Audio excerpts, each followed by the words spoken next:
This podcast is a member of the Voices of Wrestling Podcasting Network. Visit voicesofwrestling.com to hear the rest of our great podcasts, as well as show reviews, columns, opinions, and updates across the world of wrestling. Competition starting to get thick, it's the click, so I hope you work your A game. A made no rain from the track when we unite and spit. This is an A game, better bring your A game. Competition starting to get thick, it's the click, so I hope you work your A game. A made no rain. Hey, now it's the Mike and JD show, and I'm your host, Mike Gilbert, and I'm joined as always by JD, by God Oliva. How you doing, JD? Nice. I had a day off today. It was nice. I sat at Panera and I read comics, and I came home and I watched the show from last night, and I did absolutely nothing today. It's the first time in I don't know how long that I've just done nothing all day. It was great. That sounds amazing. It was. Thank you guys for being here. This is not our debut episode on Sunday nights, but this is the official launch of your Sunday night's main event right here on the Voices of Wrestling Network. We have officially moved over to Sunday nights. I made it official by typing up a really beautiful press release. I hope everybody got a chance to read that. I worked really hard on those ChatGPT prompts, so I hope everybody got an opportunity to read it. JD, thank you for providing a quote for that. I thought that was really well done. Man, I was reading that thing and I'm like, I don't remember saying this. And then I remembered who I was dealing with here. I'm like, oh, Mike AI generated. That's good. I got a good laugh off of that. Yeah. You know, I purposely left in the ChatGPT logo when I put the press release on Twitter just to see if anybody would catch it. I didn't. DJ Convoy actually caught it, and he gave me some shit for it. He goes, because he actually writes press releases, I think, and he goes, that's actually better than what I normally do. So fuck you.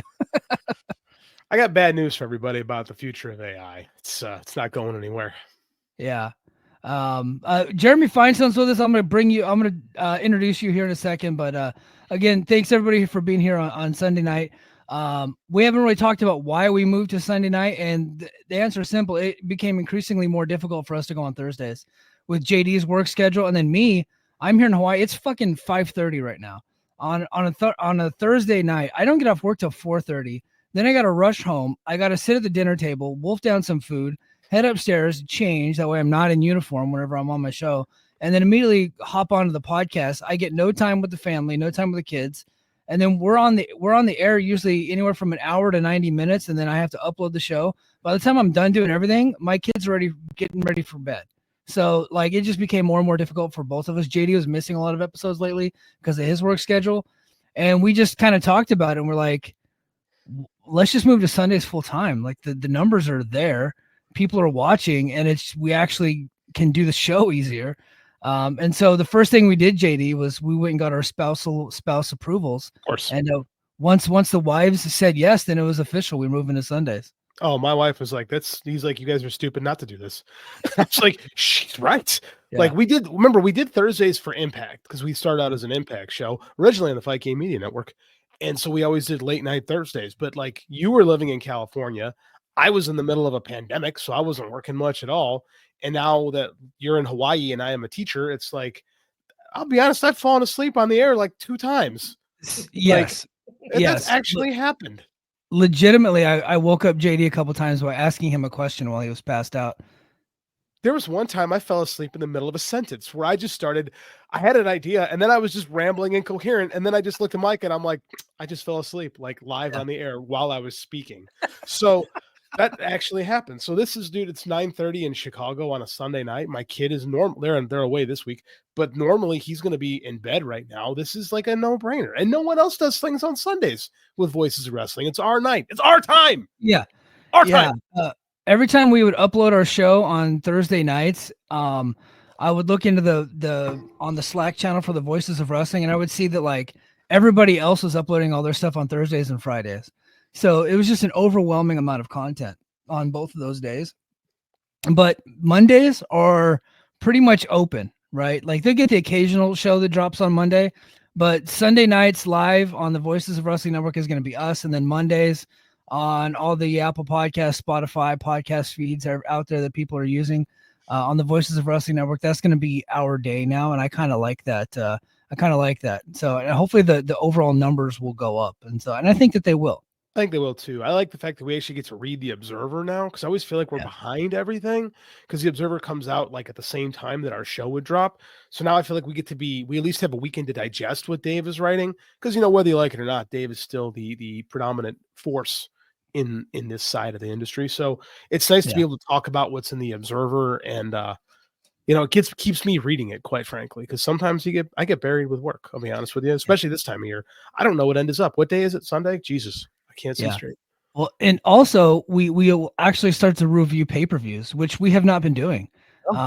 I've been doing some of them just solo, and I think actually earlier in the year, Jeremy came on with me and recapped WrestleMania because I really wanted to talk because I just Jeremy came on with me. I do all the TNA pay-per-views. I do those solo, and I've done some AEW stuff, but for the most part, we don't really review any of the pay-per-views. So now being a Sunday night show, we're actually going to get to review the pay-per-views every Sunday night. So that's going to be cool.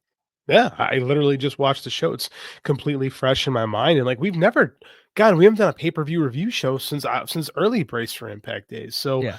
I'm kind of excited to talk about it, because usually, by the time you get to Thursday, it's all old news by then.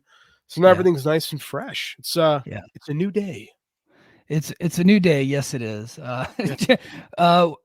And we got our old buddy on here from the Fight Game Media Network. He is the host of Speaking of Strong Style. He also did a AEW recap show last night with the handsome one, Silver Fox himself, Kevin Ely. Very handsome. Formerly of the. Is he still doing the Boom podcast? I know James is not doing it right now. The Boom is a pay-per-view recap podcast. Correct. Okay. So I am temporary co-host, the guy that just shows up when Kevin says, "Hey, are we doing another one?" I'm like, "Sure."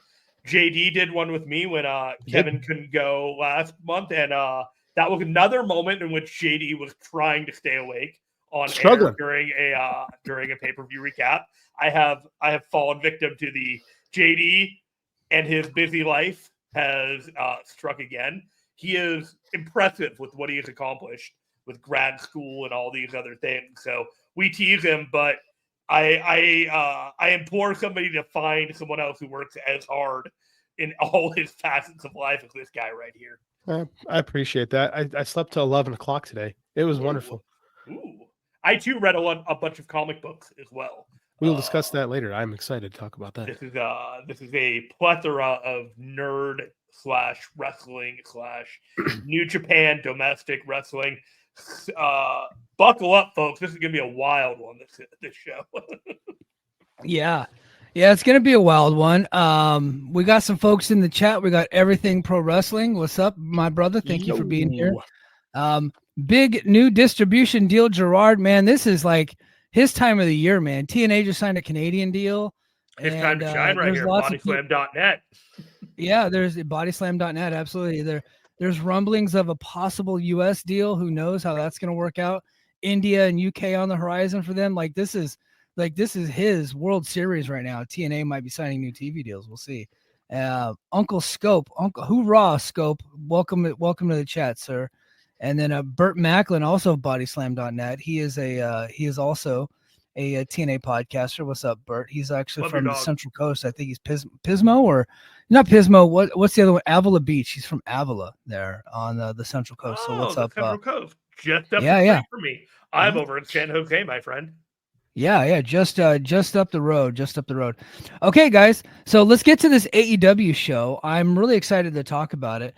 I thought it was like 95% extremely really good.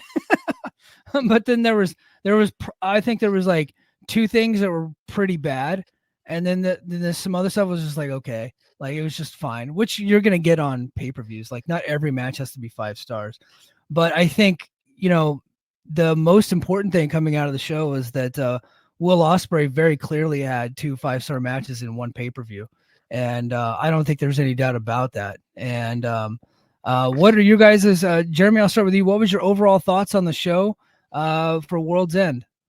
I thought it was brisk. I was glad that it was ending a half hour earlier than most of the other shows. I'd say 5 of the 8 matches I was really happy with.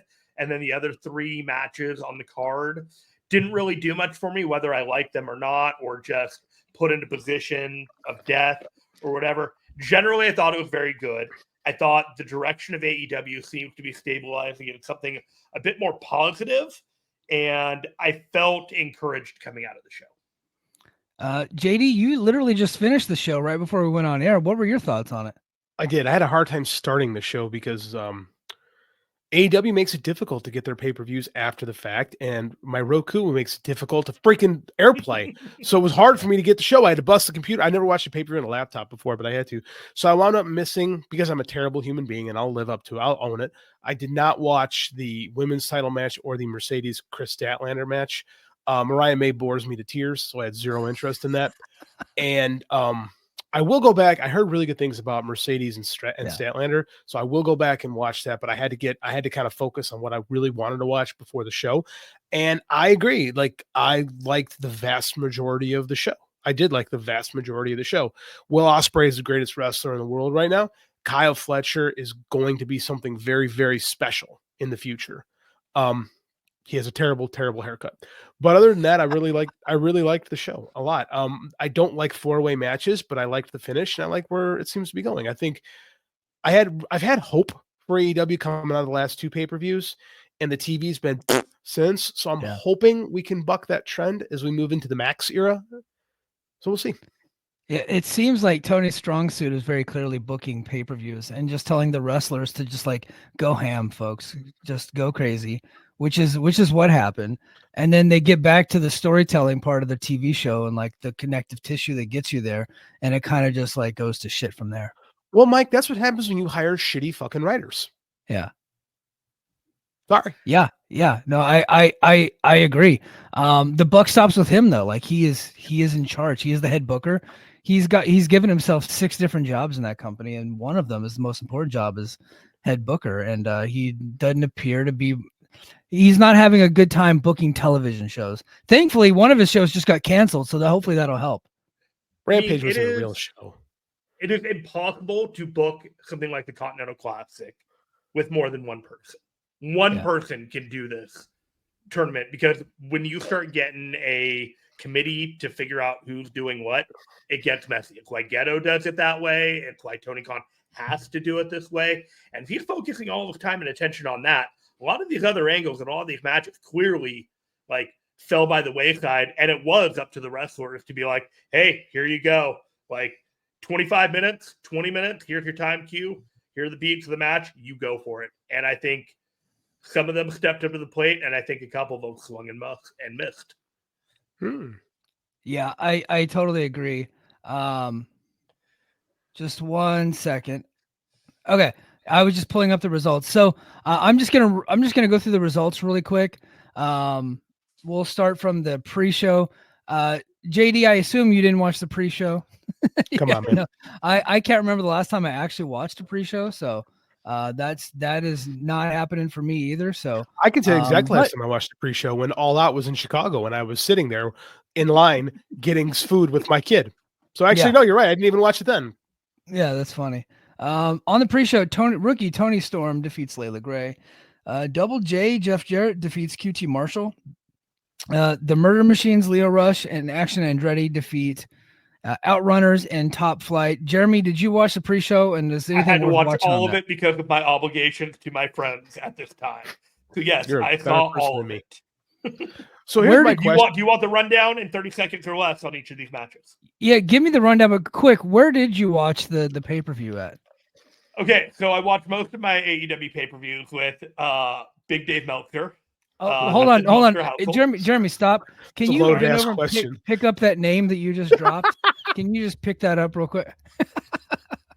Big Dave Meltzer. Is that the name that you were looking for? About 9:30 yesterday morning, I wasn't sure if I was going to be watching the show at his house, because I had gotten up at 3:45 in the morning and driven from the Palm Desert, where my mother lived, to get back home. And we were pulling into the driveway of my home when I get a message from Dave. It's like, hey, are you coming to the show? Could you bring an extra laptop? Mine isn't really working, and I need a laptop for the show. So if you go online last night and wonder why Dave Meltzer did not tweet during this show. It is because he had my laptop and I turned off Wi-Fi because I didn't want the text from my wife to be popping up on the laptop while he was writing notes for the show. Yeah. Good decision. Jeremy, I choose to believe that when Dave texts you, he actually does write in there because that's just the Davisms. And I want to believe that that's actually how that was written. All of this is 1000% true. And I love Dave with all my heart. So there are confidences that I have when it comes to that guy. And that's about as much as I'm going to go into on the details of that one. That's funny. So how was the pre-show? Was anything good on the pre-show? The reaction to Tony Storm, Jeff Jarrett, and the Outrunners are worth going and checking out. The matches itself, the Tony Storm and Layla Gray match, a little disappointed. It was an opportunity for Layla Gray to shine, and she didn't do anything more pedestrian than a match on Collision. The Jeff Jarrett match was actually really entertaining. You got that sense that he knows how to wrestle a main event in a small promotion on the 0 hour. And that's exactly what it was, getting the crowd all fired up, yelling at Shivani to, pump up the crowd, the whole deal. Total Carney, main event, small thing. And then the party tag match that you get at the end of the show to fire everybody up. Action Andretti and Leo Rush stole the pin to prime the crowd for the Private Party feud that we've all been waiting for while Private Party's done absolutely nothing since the last pay-per-view in which they weren't even the story of their own match. I'm going to pretend to care for 1 second, but when did Action Andretti turn on Top Flight, and do I have any reason to give a shit? 3 weeks ago, and no. Okay. So Action Andretti turns on Top Flight, and then him and Leo Rush. And Leo Rush. Yeah. They decided that why should the other two get all the tag title opportunities when they suck all the time? And it was a fair question. So now they're a tag team, and their gimmick is they wear big jackets. Do I have that correct? They're douche shorts, yes. Okay. So who got custody of Layla Gray in the divorce? Top Flight. It doesn't make sense to me. She should be with the heels, right? Yeah. Like a hot chick with the faces it's never worked in pro wrestling. It will eventually happen, I think. Yeah, okay. Yeah. That makes sense. But so now we're gonna get like a 3-way feud, Private Party, Top Flight, and what's Action Andretti and Leo Rush's tag team name? Action Andretti and Leo Rush. Okay, so not Rush Action or Action Rush or something stupid. Leo Andretti. Injury waiting to happen. Yeah. Retirement. Leo Rush is great. He is. Small doses. Yeah. Putting him front and center in the tag division when you have so many other prominent tag teams that you're not using across the board just feels like you don't care about the tag team division. Men of the Hour says Everything Pro Wrestling. So Men of the Hour. There you go. Appreciate you guys. Wasn't that what Ethan Page and Scorpio Sky were called? No, Leo's always called himself the Man of the Hour. Oh, okay. They were Men of the Year. Oh, okay. Yeah, they were Men of the Year, but everybody knows Tony Khan freaking hates Scorpio Sky. He just keeps signing him for whatever reason, and he just hates him. He just gives him money out of spite, and then just doesn't book him. It's hilarious. I wish I had that kind of money where I could, I wish someone hated me that much, actually. Yeah. Where they just paid me to not use me all the time, and I can do whatever I want. I still have like a really good base salary to do whatever. He can't be under contract, can he? He is, in fact, still under contract. Yeah. Why? Yeah. Don't know. It's like Tony Khan's over there running a charity house or something. There's something going on with that guy. Everything. Weird. Now I'm disappointed. Everything Pro Wrestling said that's a suggested name. We believed it. It's not bad. We could have like you could have just left that alone. There's 32 people in AEW that are part of creative, and they couldn't come up with that on their own. Yeah, but look who's there. Is anyone actually creative? Like, again, these are people just getting paid to do nothing, which is kind of about 30% of the roster. Creative by committee. Yeah. All right. We'll start with the opening contest, which was what I assumed was gonna be the best match of the night. It was Will Ospreay defeating Kyle Fletcher in a freaking bloodbath. I thought this match was freaking incredible. everything I love about professional wrestling in 20 minutes. It was absolutely awesome. Ospreay just could not. Fletcher's such a douche. He's great in this role. He really is. And Ospreay's the best wrestler in the world. Don Callis, I don't think there's been a better manager on commentary getting over his guys since. That guy's a working carny bastard, but like I like what he does. That's a personal shot to Don Callis. Yeah. Because we got history and beef. So yeah. Jeremy, what did you think of the match? I feel like somebody was watching their Mid-South Ted DiBiase wrestling tapes, whether it was Tony Khan or Will Ospreay, because there was a lot of that in this tournament tonight with the babyface just trying to overcome all the odds. And it's okay that Will Ospreay won this match, and we'll talk about what happened later on. You don't want to keep losing matches. But there's a point where, like, in an insular, like, environment like a tournament, it's okay because it doesn't affect the greater ecosphere of things. This match was magnificent. These guys came out swinging. There is a point where I worry what's going to happen with Kyle Fletcher when he's removed from the environment of wrestling with Ospreay and Okada and all of these guys. And is he going to be able to sink or swim feuding with other people, and are the fans going to care? Are the feuds going to matter? Those are the things that I kind of look at with him. And I think the answer is yes, it's going to work with him. But when I saw this match, I saw a match that was meant to highlight Ospreay, but Fletcher also came out of it way better than he was actually positioned to be in the whole thing. You talk about Mid-South Ted DiBiase and good TV stuff. Let's put a pin in that. Yeah. More to come on that. More to come on that. But if Ted DiBiase had that amazing match with Flair that was just a bloodbath. It really turned him into a big star. Mm-hmm. Next match, Kazuchika Okada defeated Ricochet. I thought this match was good. Fine. Yeah, it was fine. Because Okada was clearly saving himself for the match later, which smart. Like he's already a legend. He doesn't need to have 2 5-star matches in one night. He can have a 3.5 boy with Ricochet, whom I assume he just doesn't like. So the way he treated him during that match, which I actually think AEW hates him, to be honest with you. Now, what? Now is Ricochet? I saw something that Ricochet is trying to like be Andrew Tate. Is this like a thing? Well, no, he is like low key MAGA, and he has been retweeting Andrew Tate tweets. This is a gimmick, right? Like no actual. I'm not sure it is. I don't think it is. I think he actually genuinely likes Andrew Tate. I think he's leaning into natural personality stuff and trying to like turn it into a heel personality. Yeah. I mean, it's a good heel personality because people freaking hate him.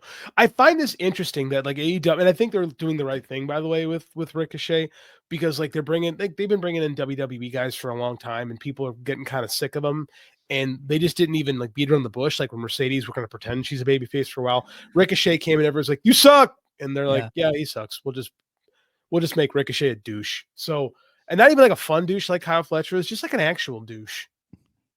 Yeah. He's a wholly like unlikable television character. There's nothing to like. Yeah, and I think he thought he could come over here and get over based off of the moves that he does, but it's like AEW already has like 10 guys just like you. So like now you got to try to get over your character. Problem with him, right? Yeah, like it was a lot. No one wants to admit it, but essentially he laterally moved from the best promotion in the world to the second best promotion in the world, and that's all that happened. He's never going to be a world champion in AEW. It's just not going to happen.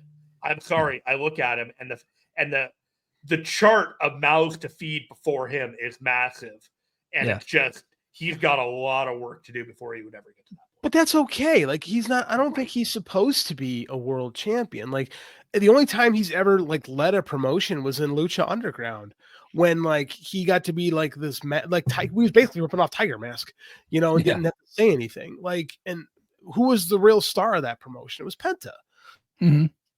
It's just, this is just who he is. Like everybody thinks he's something, and then you get him and you're like, yeah, he's a good high flyer, but like, I don't know. There's guys that are better in this company. Like Will Ospreay's here. Like you gotta bring not- something else to the table. Yeah, we have Not Kyle other Fletcher. people. It's him that thinks he's better, Oh, I but know. he hasn't been able to prove it, and his work in the ring hasn't cemented that either.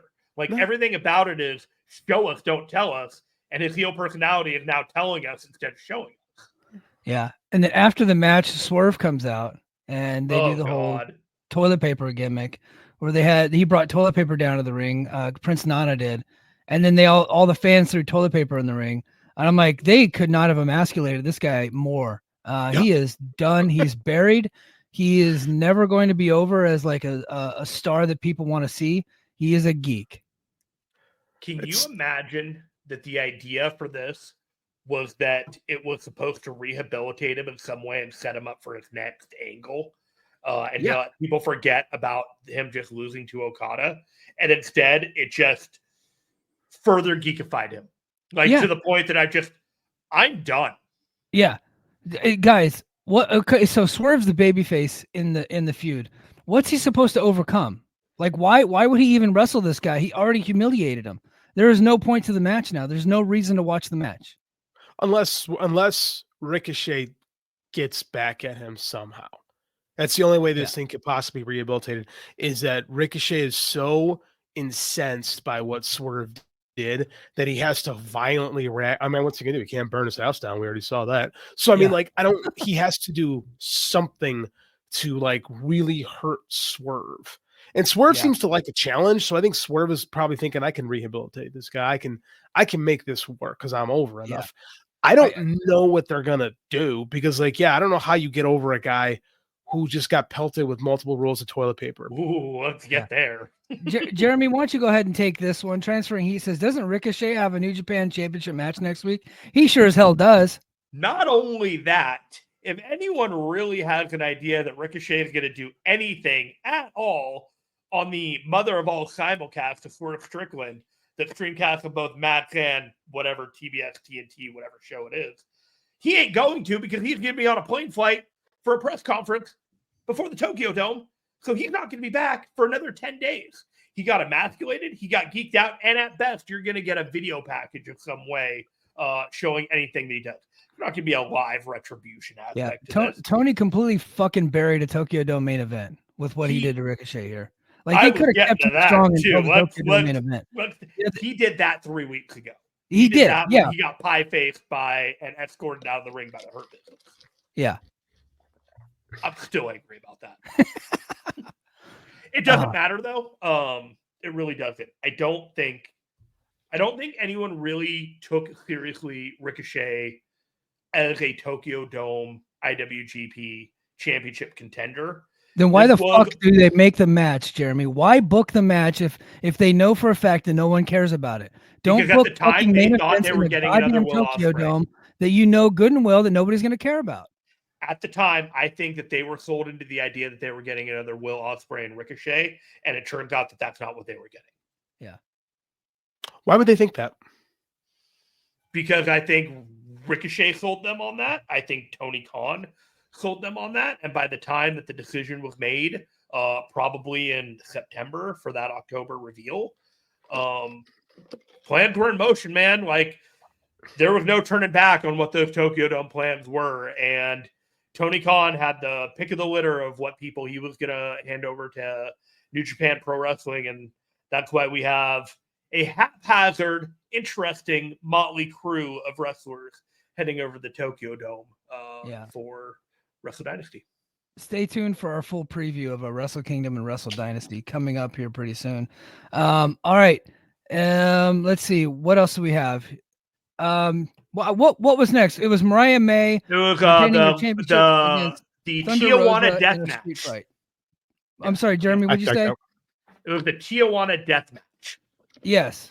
I didn't think this was all that good. They ended up breaking a table, so there you go. Thunder Rosa's dad got involved. They threw some dirt in. They threw some graveyard dirt from Tijuana in Thunder Rosa's eyes. So she's dead, I think. Like, I don't know what the hell that was all about.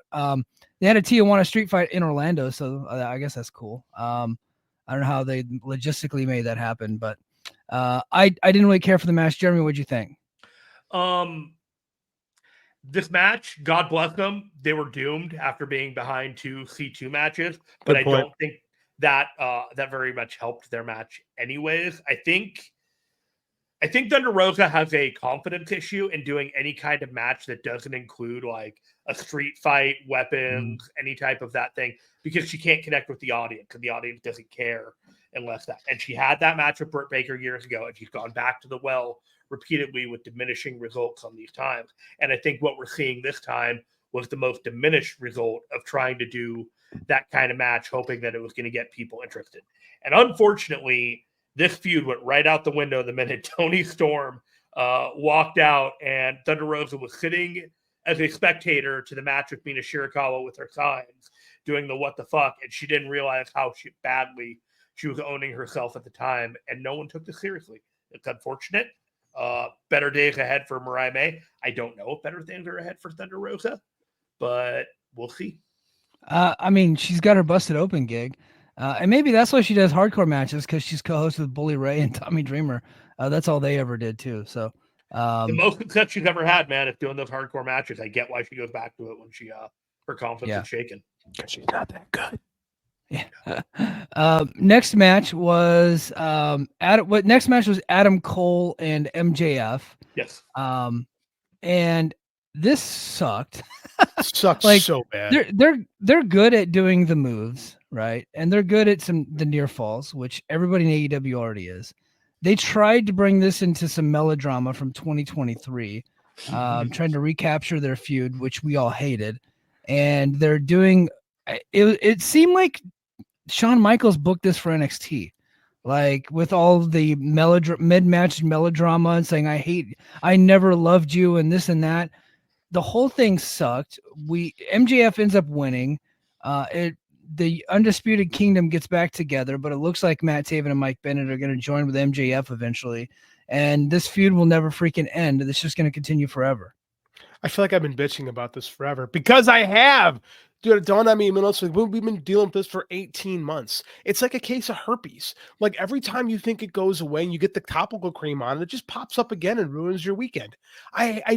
The only benefit I saw of this was Adam Cole did not look like he had jaundice. Instead, he was remarkably pale.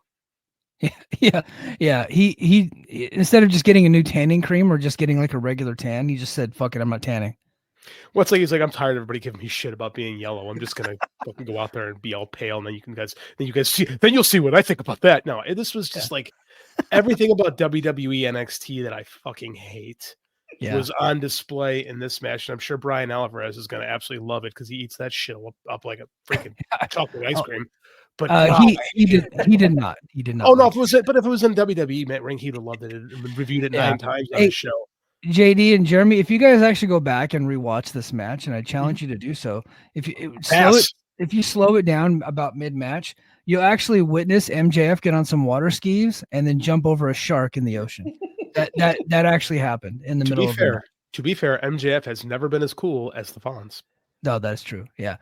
For those of you listening at home that don't understand the reference, that's where the term "jump the shark" comes from. Like whenever a character or a television show or a band or whatever has reached their peak and they're completely done, that the term is "jump the shark." That's what happened in Happy Days. Like that was the moment that Happy Days was basically over. It was they were never able to regain their popularity.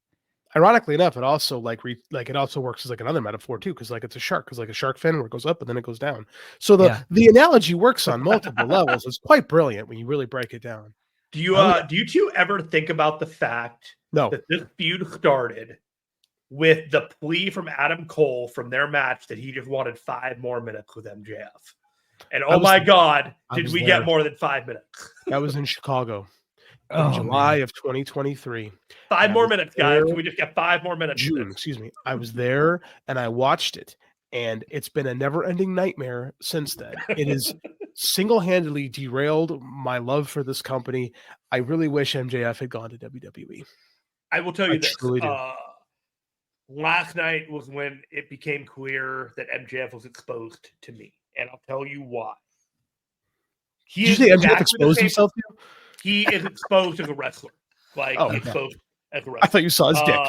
I'm sure MJF has done that to a number of people in his flair-like gold, flair for the gold, but I have no confirmation of this. Just he has a persona. It's possible. MJF is exactly the same wrestler that he was when he started with the company 2019. I don't know if I agree There's with that. been no growth. No, hear me out here. Okay. There's been no growth that he's been confident to sustain. The things that he is successful on were the things that his original persona, his status quo, was built upon. Everything that he's tried to do to experiment, to grow, to be a babyface, or to be a different kind of heel, or anything like that, he hasn't had the confidence, and he goes back to the diamond ring kind of trope. He's done the same diamond ring match for 5 years. You're going to see the same MJF until he gets brave enough to do something different, but he's not going to, because this is what he does. Character-wise, I don't disagree. I think in the ring, I think his in-ring work is significantly better than it was when he started in this company. So, but from a character standpoint, yes. But when he did try to grow outside of that, it made me want to murder people. So I don't know what I want from him. I don't think I like watching MJF in the ring. I don't either. I'm done. Yeah. I've been done for a while. I've been done since the bullshit in Vegas. Yeah. I've been out on him for a while. Every once in a while, he'll bring me back in. Like his return earlier this year, I thought was really well done. And of course, his matches with Ospreay this year were really good. But he's in there with like probably one of the greatest ever in Will Ospreay. So, but resources dedicated to him, to me, far outweigh the advantages of what he offers. I really like the turn on Garcia. Like he really did. The crowd was really feeling MJF, and you just get glimpses of how great he can be, and he really got that crowd to turn on him, which was fun to see. But it's so hard to sustain him. I almost wonder if the MJF character works better in small doses, right? Yeah, where he can kind of come and go. Like he'd have been perfect for a territory era heel, right? Where he could do his shtick, leave, and then go to Portland. You know, but now everywhere is seeing everything. So just like, it's hard not to be overexposed because he's kind of limited personality wise. Which is funny that you bring that up because he's been gone most of the year, either through injury or because he's filming Happy Gilmore too. But when he comes back, he overstays his welcome pretty quick. And honestly, I'm not that happy with Adam Cole. Now I was never like the biggest Adam Cole guy, but I always thought he was pretty good and like a talented guy. But he has not been good in this feud at all. So like, controversial statement from JD here. I don't like Shawn Michaels. I've never liked Shawn Michaels. I stopped watching WWE wrestling as a teenager when Shawn Michaels beat Bret Hart at WrestleMania 12. I was like, oh, okay, I'm out. And I literally stopped watching WWE because there's just something to me about Shawn Michaels that's so off-putting, right? I knew this before I was a smart, before I knew what kind of guy he was backstage. I just don't get into him. It's always been very melodramatic. And Adam Cole is like Shawn Michaels, but like not as good, right? He doesn't have the aura, presence, or charisma. No. He's got the good theme song and he's got the good catchphrase. But he is not the same level of star that Shawn Michaels ever was. He looks like he's a guy cosplaying as a Shawn Michaels fan. He's like a 12-year-old Shawn Michaels fan in the ring. Who can do less of who does less of the work that Shawn Michaels could do. Like I said, like so I don't like the original. Like it's like I don't really like Pepsi. I'm not going to go out of my way to drink RC Cola, which is a total lie. I love Pepsi. That's why I don't drink it. I have a problem with it. But like, there's my analogy. See, I really like Shawn Michaels. He was one of my favorites. But I just don't, and I don't not like Adam Cole, but I just don't see him as being like this big, like must-have star on your roster that you have to like. He's never going to be a guy to me that should be pushed like above like 90% of the roster. I just think he's like a mid-level guy. I used to cheer for the Brainbusters to beat up the Rockers. Like I just can't stand Shawn Michaels. I never could. Yeah. The thing I think for Adam Cole that he suffers from is that he's almost like the King Cobra character, a snake in which he's like the leader, but a snake kind of person, in which he sets up his plans. He puts himself in a position to take advantage of an entire environment and strike when the time is right. But his entire AEW run has been set by injuries or feuds that have superseded any ability for that character to kind of thrive, or he's setting up his chess pieces in order to strike and potentially like get a world title or get a title that he wouldn't have normally gotten. And then he's kind of gatekeeping it from all the other people. And that's how those feuds and how those matches go. He's never had that. He's never been put in that kind of position. He's always been like fan favorited or put with all these other groups. And then something will happen. He'll get the concussion, or he'll have the foot injury, or he's got to settle this MJF thing.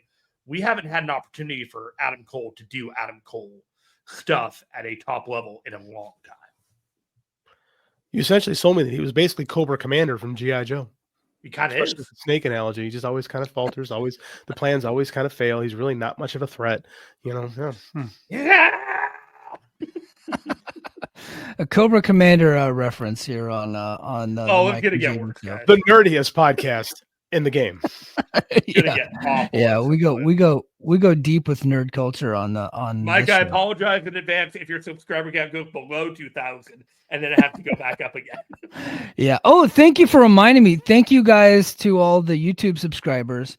What I wanted for Christmas was to reach 2,000, and we were able to do that. So we've actually last month has been one of the best we've had since we first started. So I do appreciate everybody for joining the Mike and JD Show YouTube channel. 2,000 in the short amount of time that we're able to do. We're a small channel, and for the growth that we've had lately has been pretty incredible. So I do appreciate everybody for subscribing. It's kind of cool that Jeremy's here for us to celebrate that, because Jeremy put this band together. Yeah. So thank you, Jeremy, for reminding me. Another era of the Mike and JD Show. I feel honored.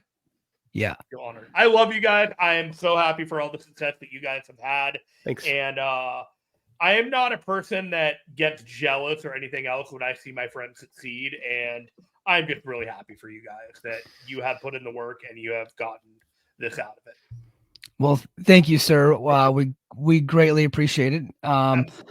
All right, back to the show. I believe next was Takeshita and Hobbs. I honestly did not know that this match was happening. I've been watching Dynamite every week, but I'm just not following it that closely. So I didn't know that this match was happening. I'm glad it did, though. It was really good. I thought this match was good. I don't know that it needed to be on the show, but it was really good. No, I loved it, man. I really think that they got me. I thought Hobbs was going to get over Takeshita, because I really like Will Hobbs. I have since he first showed up during the pandemic era. And I'm happy he was on the pay-per-view, because he doesn't have nearly enough pay-per-view appearances. I hope they keep doing something with him. They really sent him some good sympathetic babyface stuff, especially with the knee. It was fun. I really liked the match a lot. It was on this kind of a card where you had Will Ospreay and Okada just doing their thing the whole time. Hobbs and Takeshita really, I think, showed out and showed what these guys are capable of. I really want to see more from Hobbs. I want this feud to continue a little bit. And I'd love to see Hobbs get that international title from him. Yeah, Hobbs rules. Takeshita rules. Mm-hmm. I hope Takeshita is the IWGP champion at some point and works in New Japan full time and leaves AEW. I deeply hope this, because everyone would benefit from that. Personally, I think Hobbs was doomed from the start, and this was a bad match to book, given that Takeshita had a number of New Japan matches coming up that were a lot more consequential to this. But I don't know if doing this match after he wins 2 times at the Tokyo Dome, where you think that the never open weight title could potentially be something that Powerhouse Hobbs gets after, if they were to do a match, if people were going to believe that more or less than if they do it now. I've thought about it both ways. Maybe it doesn't matter. Tony Khan is going to do whatever the hell Tony Khan wants to do when it comes to booking his guys. It's infuriating, even if it comes to New Japan saying, oh, this is free and clear, this is already going to be a title, and then Tony Khan books this match without telling his business partners. Don't love that.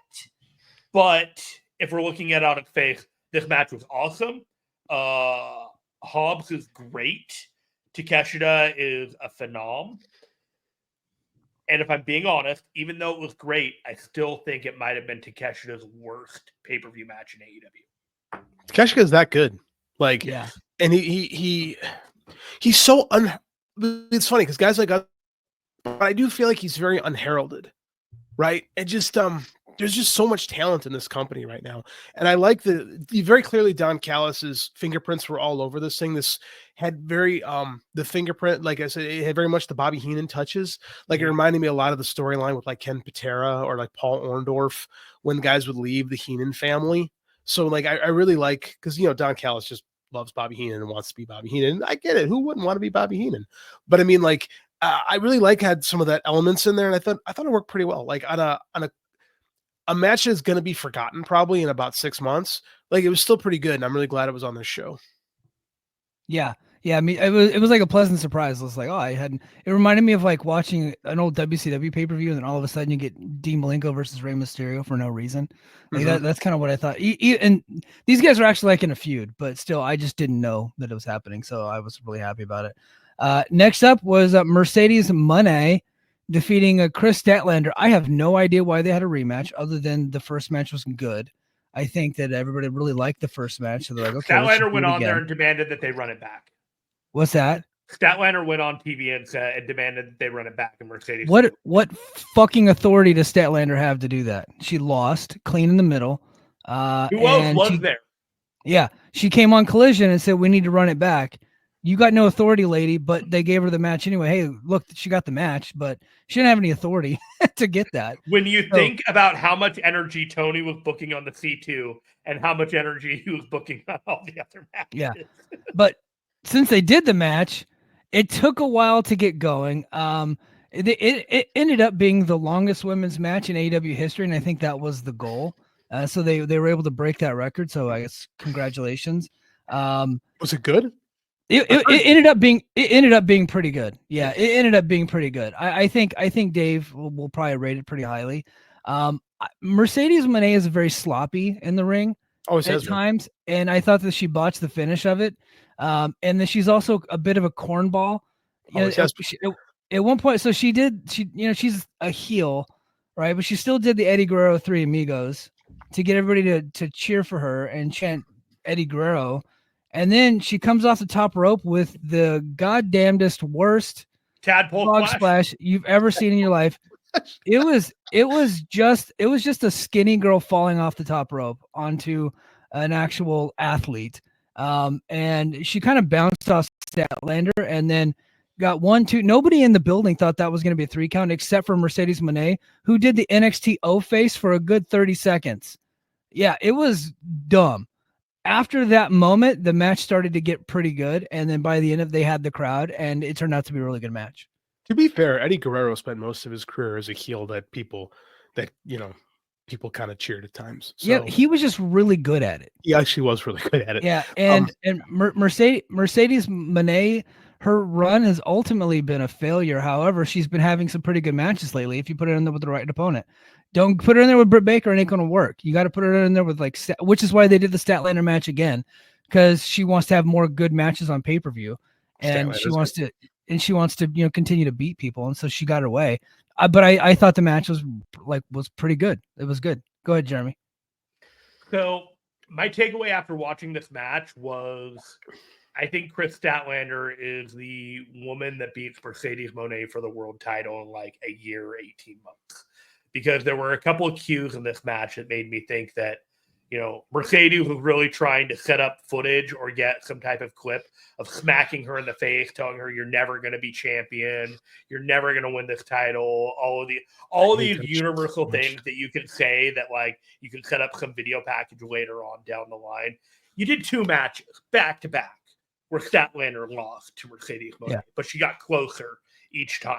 And when you look at that landscape of AEW wrestlers and you think of those from the day 1, day 50 kind of people that were there near the beginning, Chris Statlander kind of runs to that top of the list. She's had that TBS title a couple of times. Like the world title is the next step. And I was just kind of looking at this. I'm like, you're setting up a world title match down the line, and you're not being very coy about it. So, but I'm okay with that. Monet's a TBS champion. So do you So think she's going to lose be, it eventually, and she's going to get that world title. So she's not going to lose it to Stat. You think they're going to hold off on Stat Monet 3 for the world title later? I think so. I think there's no benefit to Statlander winning a title she's already won against Mercedes Monet. When that happens, it's going to be for a different title. That belt means absolute dog shit, but beating Monet is a big deal. So I think that would be the moment, right? So there would be probably somebody else like Athena or somebody that calls it a shot. So I think, I got my John Muse cap on right now. I think what you do is like you got a lot going with Toni Storm right now. Toni Storm's got a little character refresh. I don't get it at the moment. This like we're pretending that she's a rookie now. Okay. But I mean, like eventually she's gonna get that belt back from Mariah, and that's probably your biggest money women's match in the company right now that you're hanging on to is Mercedes versus Toni Storm. Right. So yeah, Mercedes go over Toni Storm, then you go run back Statlander. Like realistically, you have 8 months to a year of booking laid out here. What Jeremy said makes perfect sense to me. Yeah. I think it's finally happened. I think Statlander has finally shed her alien girl persona, and she kind of looks like resembles like a real wrestler now. She's like a powerhouse. You don't need someone like Camille's a brick house. You got Statlander right there. Unfortunately, you're not going to be seeing Camille anymore. So no, probably not. The 7 German suplexes was the spot, like you said, that got the crowd awake in this match, and it was just an electrifying moment, even though it was pretty weird to have, the heel doing the babyface electricity spot. But the other moment that I think was burned in my brain, and JD, you're going to love the camera work when you end up seeing this, is the count out attempt near the end of the match in which Mercedes is laying against the ring. She has beaten Statlander pillar to post multiple times to ensure that she won't make this 10 count. And Statlander's on the ground. You see the angle of Mercedes against the ring. And at the 9.5, right before 10, you see Statlander jump into the ring as if like Randy Orton was leaping from the depths of hell. It was a perfect angle, a perfect shot. It is burned into my brain. Yeah. So low key, I haven't been watching near as much AEW lately just because of life stuff, and I've been cold on the company. I did think the camera work was pretty damn good on this show, to be quite honest with you.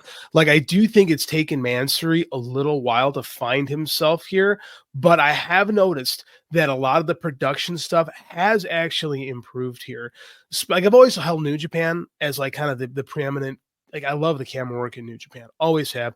Like they train their guys to find the action, unlike WWE, who makes the wrestlers find the cameras. So I think that AEW is kind of finding like a midway point between the two, and like where things don't feel quite as staged camera wise with AEW. Like they let things play out a little bit more.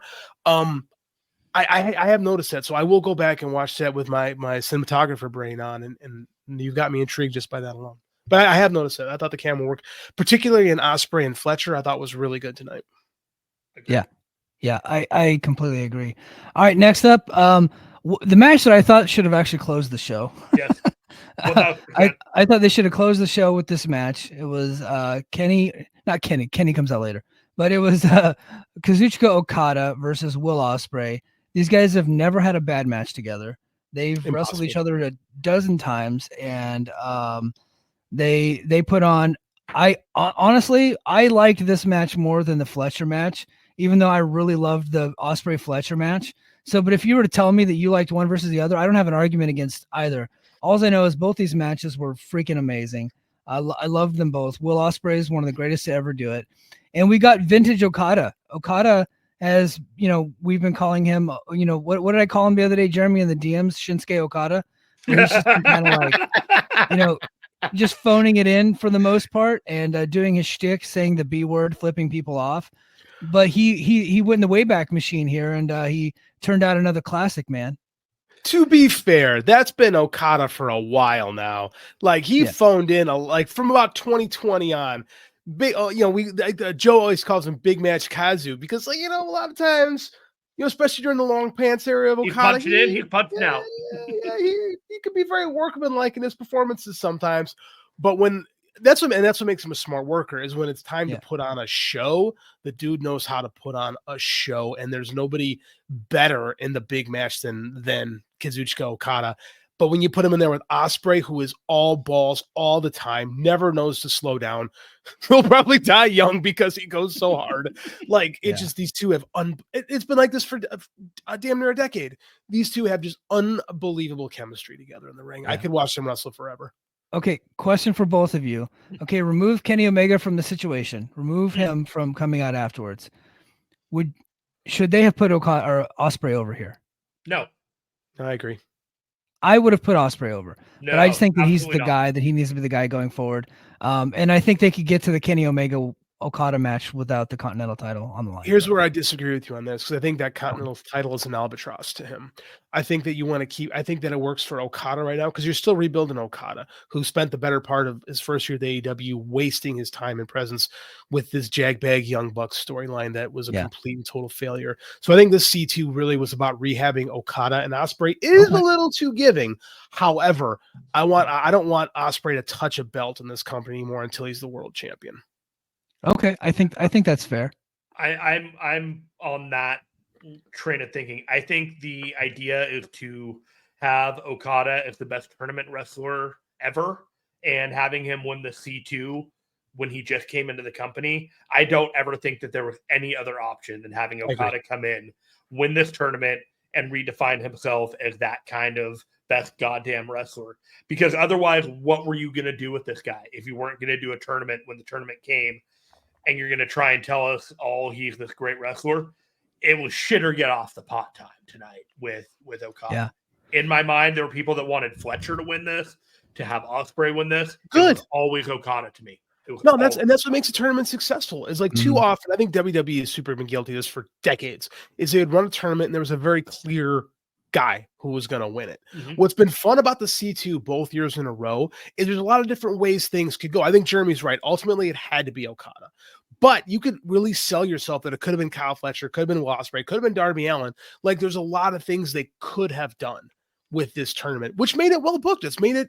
Yeah. The C2 has been some of the funnest stuff AEW is doing. I almost think they should do seasonal tournaments in this company because it does set them apart from WWE. It does steer into the more sports centric aspects of it. So just shifting gears really quick. I just thought of something. So back to the C2. I think we all agree it was really well booked this year. I don't think that it had the same. It wasn't as over this year as it was last year, but I think the pay-per-view part of it with the semifinals and the finals, I thought worked tremendously.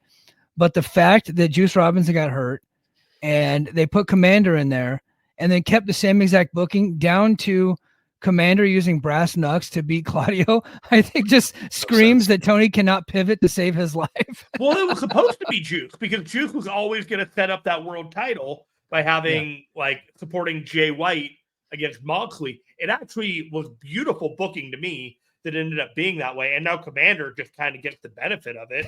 That's fine to me. But if you thought about it, like Juice Robinson fucking over Claudio and that also building the world title match on the same pay-per-view was like, okay, that is a little flair to your booking that I have to applaud you for. Those are the little touches in like tournament round robin booking that you kind of get extra credit for. Yeah. I just remembered hearing that story earlier in the week. I think it was Dave that told that story that it was actually they kept the same exact booking for Juice all the way down to the brass knucks with Claudio. And because I remember watching Claudio versus Commander. I'm like, did Commander really need to use brass knucks to beat Claudio? Like he's the Ring of Honor TV title. Now I know that championship is stupid and Ring of Honor is dead, but come on, he's at least a title holder. He doesn't need to use a brass knucks to beat a mid-card guy in Claudio. And he's a babyface. I remember saying it was so stupid. And then when I heard that it was actually, no, they just kept the same story for Juice. They just gave it to Commanders. Like, oh my God, that's even funnier. The last thing I will add to this whole thing is that I started out the year and I talk about how lucky I am as a wrestling fan and the way I get to watch wrestling. Guys, I started the year going to a San Jose show where the main event was Will Ospreay and Kazuchika Okada. And I ended the year watching a pay-per-view where the main event should have been Will Ospreay versus Kazuchika Okada. Yeah. What? Go ahead, JD. You had something. I was just reading the chat. This is a smart show. If you don't like smart stuff, get the fuck out.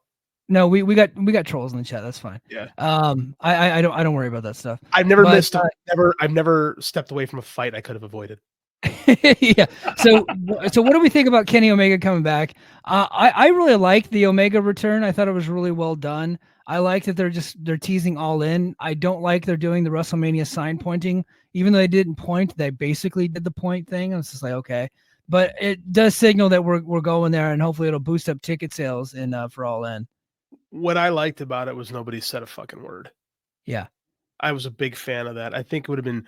I'm glad someone stopped like Peppermint because I'm sure she wanted to write like a big old script, and I'm sure. Oh, who's the dork that booked it? They used to book Impact that writes through his name. I can't remember RDL or whatever his name is. Yeah, Like RD. I think sure they wanted to write big ass speeches for Kenny, but the fact those two of them just was so much history between Okada and Omega just stared at each other. I thought it was great. I think it was perfect for the moment. Excited to have Kenny back. Yeah. There's 4 big shows that you can plan out for right now, and that is the Australia show. You have Revolution, you have Double or Nothing, and you have All In.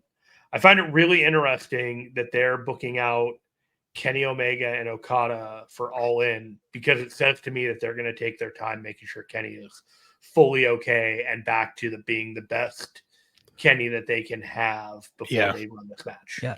If you want to keep Kenny healthy, is it smart to put him in there with that fucking crazy guy in Japan? What's his name?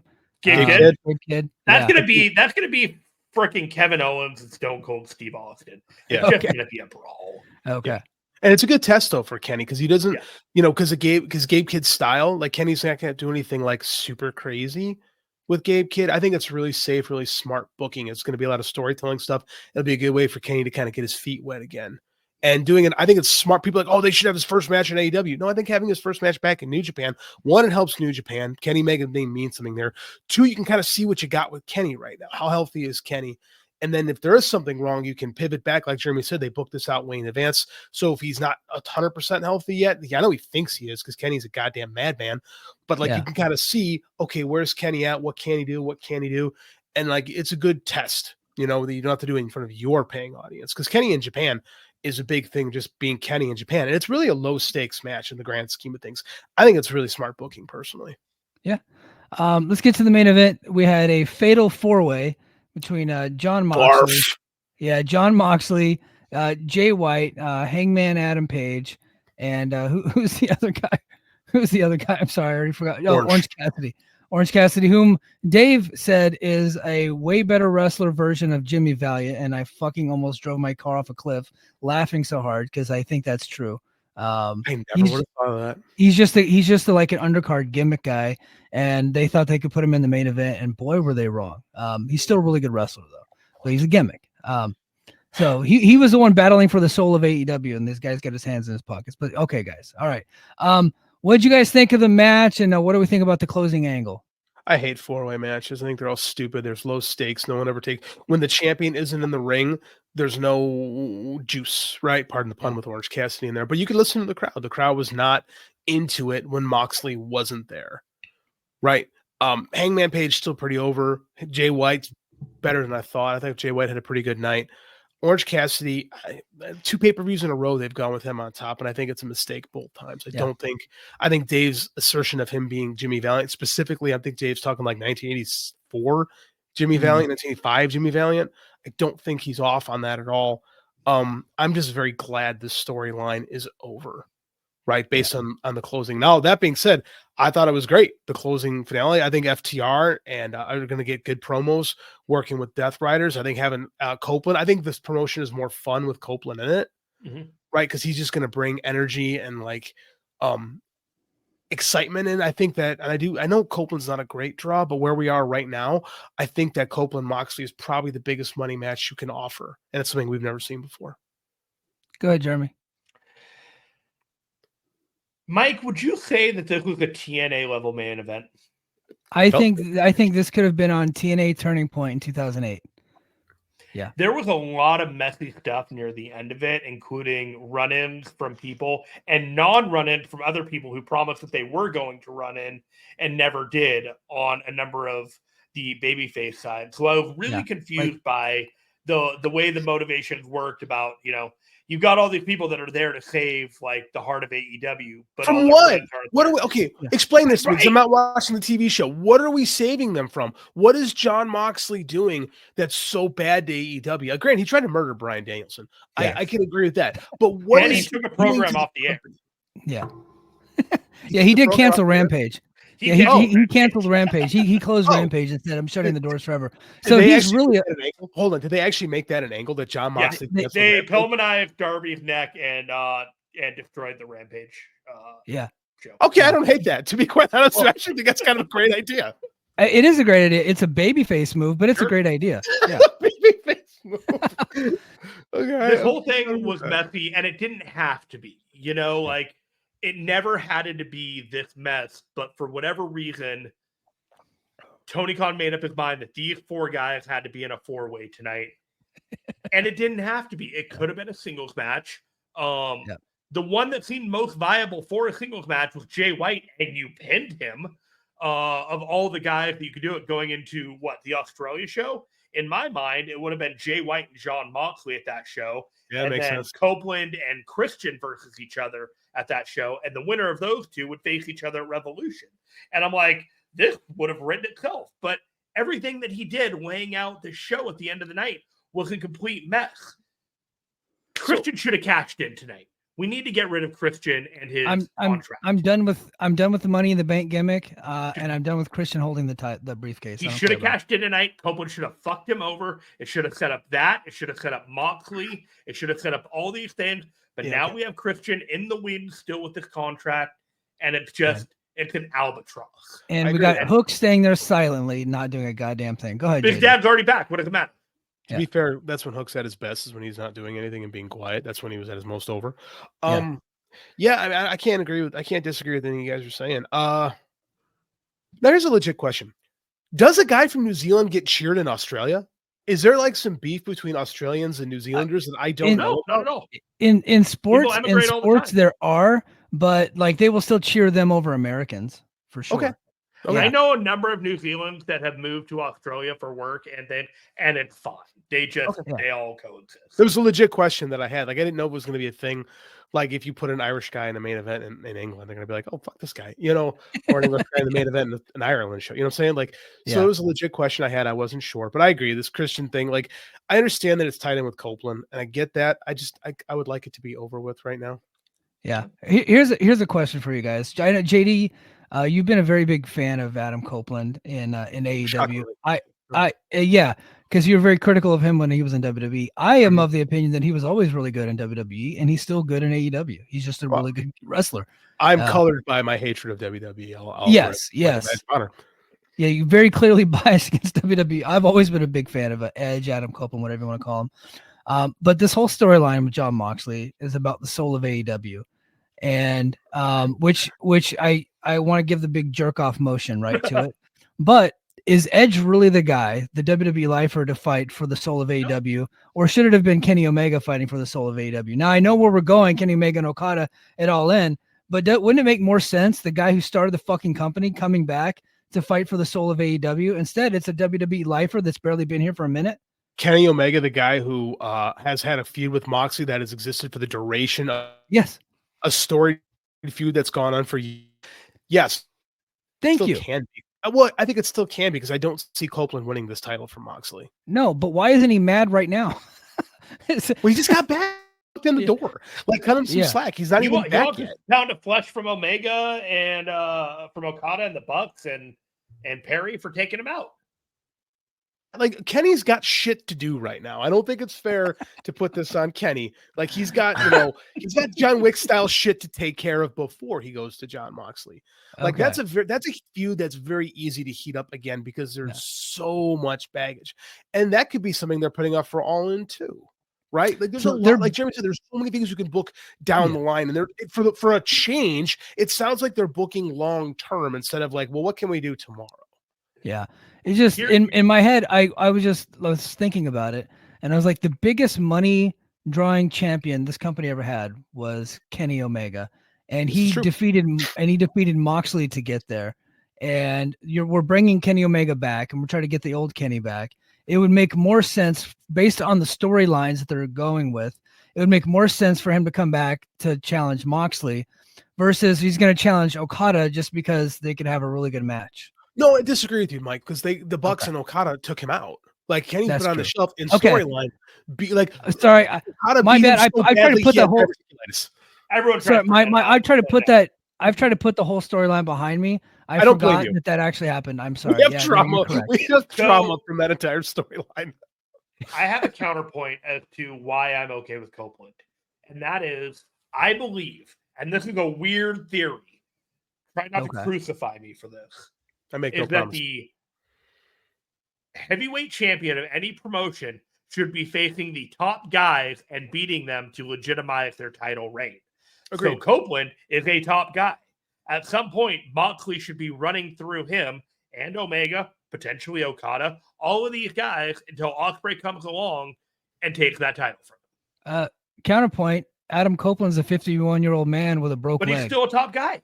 Yeah, at some point, he's got to be in a world title match to legitimize everything else. I think Copeland is an outlier to everybody else in this promotion. Yeah. I think the big problem with this run of Moxley at the moment is they programmed him with Orange Cassidy. He came off the Bryan Danielson thing pretty hot for what AEW is. Like, people were interested in this, and we all excited, and they put him in there with the guy who puts his hands in his pockets, who I like, who's never been a main eventer. Like, they really dropped the ball with the fact that they should have programmed him with Darby right away.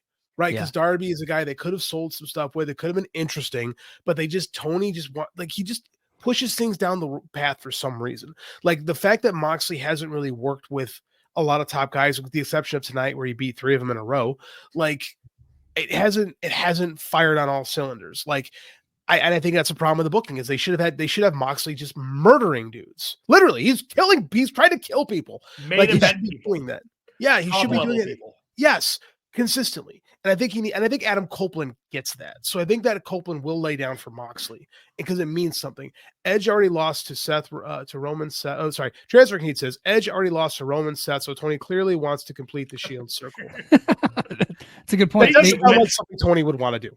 Yeah, he's never. They even did a Shield moment in that match to make sure that really Moxley got his power bomb pound of flesh. I did that one in there. I thought that was some nice comeuppance. Actually, I did get a good chuckle out of that. And then Moxley fucked up the back of his head really nice. I never saw a dude bleeding out of the back of his skull before. That was cool. Gnarly.